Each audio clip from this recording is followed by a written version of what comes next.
Hello there. Welcome back. Today we are going to be doing a breakdown of the what I call the interior digital space bit from Bo Burnham's Inside.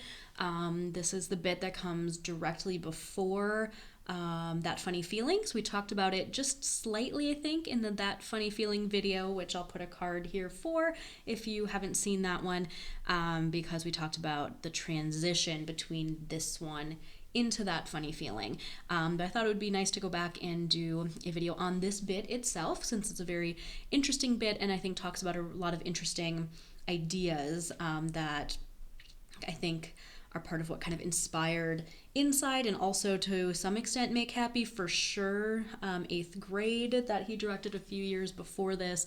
So yeah, obviously we don't have a normal video for this one because it's not like a clip that is freely available on YouTube, but similar to how I've done some of the other ones, we have some different screenshots here, and so hopefully we'll get kind of the idea of the bit without having the full video. This time there is no audio for it either, so I'm just gonna read you the dialogue that he says during this bit, and again we'll talk about some of the different cinematography and the themes and things that he discusses. So first I'm gonna go through the whole bit and then we can go back and talk about it. So it opens on this shot, which is a shadows of like leaves on a tree, and we have bird chirping noises. So again, it's creating the sort of feeling that you're outside, even though obviously we know that we're not. And then Bo starts talking while this shot is still up. He says, "Man, you guys are a great crowd. Give it up for yourselves for coming out, by the way, tonight. Give it up." And he claps. "Supporting live comedy in these weird times. It's crazy. These are some pretty crazy times, but it's nice during these crazy times that we can get together, we can laugh. You know, I've learned something over this past year, which is pretty funny. I've learned that real world human to human tactile contact will kill you, and that all human interaction, whether it be social, political, spiritual, sexual, or interpersonal, should be contained in the much more safe, much more real interior digital space. That the outside world, the non-digital world, is merely a theatrical space in which one stages and records content for the much more real, much more vital digital space. One should only engage with the outside world as one engages with a coal mine. Suit up, gather what is needed, and return to the surface." And is it just me, or do pirates need to take a little bit better care of their freaking maps? You know, when I find a pirate's map, it's always tea-stained and the edges are burnt. And it's like, if you're a pirate, all right, and you're gonna make this map and expect me to carry it around the globe in search of your treasure, then laminate it. And that's it. That's the whole bit. And then it goes immediately into the introduction, or the little transition into That Funny Feeling. So one of my favorite bits, the pirates. Let's talk about the pirates map bit at the end, because it's the most random and obviously different than what he's talking about for the rest of the bit. I love the pirates map joke. I don't know why, but it just gets me every single time. And there are times in my job where I have to deal with some old historical documents or things like that, and I always think about the fact that, yeah, why are they always tea-stained and the edges are burned? People did not take good care of these, did they? Yeah, also a bit of trivia that I didn't learn until recently. The pirates map joke was actually something that he'd made up a while ago. You can actually see it in I think it's in the outtakes or the behind the scenes bonus footage or whatever from The Big Sick. I don't know if you guys haven't seen The Big Sick. It's a movie that Bo's in, but he's kind of a very minor side character. He's just in it a little bit, but it's really good movie if you haven't seen it. But in some of the outtakes, he plays a stand-up comedian in the movie, and he kind of uses that joke as like testing it out on some of his other comedians backstage in like the green room or something, in the outtakes from that movie. So that's a little bit of trivia. But let's go back and talk about the main part of this bit. Go back to the beginning here. Okay, so again, setting the scene as if we are outside, even though we know that we're inside. This part comes kind of in the middle of the second half of the special. And so it's during that part that, again, I theorize is a bit of a dream sequence or a depressive episode. But to me, one possible reason that I theorize as to why he's in his underwear in this shot is that it's like he's dreaming about being able to perform live again, but it's that dream where you're on stage in your underwear. And so again, he's dreaming about being outside, dreaming about performing in front of a crowd. He's talking to the audience as if they are physically there in person with him, coming out and supporting live comedy. And again, during these crazy times, isn't it great that we can get together? Of course, the irony being that obviously during the pandemic, one of the problems was that the world was going crazy and we weren't supposed to be getting together. Although outside at a park at least would have been a nice compromise. But the main point obviously that he gets into this bit is that the actual world is dangerous and we should spend as much time as possible in the interior digital space.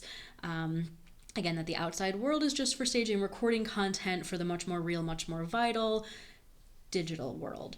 And it's an interesting idea because we've had for years different like science fiction movies and things like that about kind of living more in like a virtual reality existence, and during the pandemic it's like, no, I mean it always has been kind of for a while now, but it really started to become apparent during that time that like us living a majority of our lives online is not science fiction anymore. It's reality. It's not The Matrix. It's not Ready Player One. It's happening, even if it's not in an actual virtual reality sort of way. A lot of us during the pandemic most of what we were doing and interacting with the world especially was happening online. And so he kind of, especially the part about it just being a place to stage and record content, and that the digital world was the more real world, is just kind of such a scary sort of concept. And I think one of the kind of talks about it a little bit, I think too, in potentially in That Funny Feeling, where it's like, the ocean's at your door, but your whole world's in your hand and you don't really care that the outside world, the beautiful natural world that we have to enjoy, is deteriorating and we may not be able to enjoy it anymore. And he's saying maybe one of the reasons we don't really care about that is because we don't take time to enjoy it now. We are so consumed in what's happening on our screens. Gauge with a coal mine. And then the fact that he transitions directly from that thought into the pirate map bit, partially I think it's funny just because it's a juxtaposition. It's a big mood shift. It's something, starts with a joke that isn't really a joke. Like it's actually a serious problem that he's concerned about and wants to kind of bring awareness to and have a discussion about. And then it switches into something that really is totally random and trivial about pirates taking care of their maps. And I think that's part of the point. I think it's that we're all aware that there's a problem, that the way that we're currently interacting with the internet is not good for us physically, mentally, emotionally, and also that it's not good for our world, or that there's a lot of issues happening out in the real world that are going unaddressed, and we're all aware that those problems exist, and yet we don't know what to do about them a lot of the times. And so rather than really going through the hard work of processing and coming up with solutions and putting in the work to fix it, we distract ourselves especially with comedy or entertainment, something that can just be a little more lighthearted, that we can laugh at and not have to worry about our problems. And I think part of the point he's trying to make is that we need to stop doing that and start actually addressing things. So, and I love the laminated and the fact that it stays with him a beat longer as he makes this kind of crazy face and you hear the birds chirping. And then just in case if you haven't seen That Funny Feeling one, we talked about how it immediately transitions from this into showing us the lighting setup and like the owl noises and the the projector, and like how he made it look like he was at a campfire in the woods for That Funny Feeling while still being inside. And so that little setup was a perfect transition from this bit where he was talking about that to the next song where he was again doing that. He was staging and recording content inside that made it look like he was out in the physical world.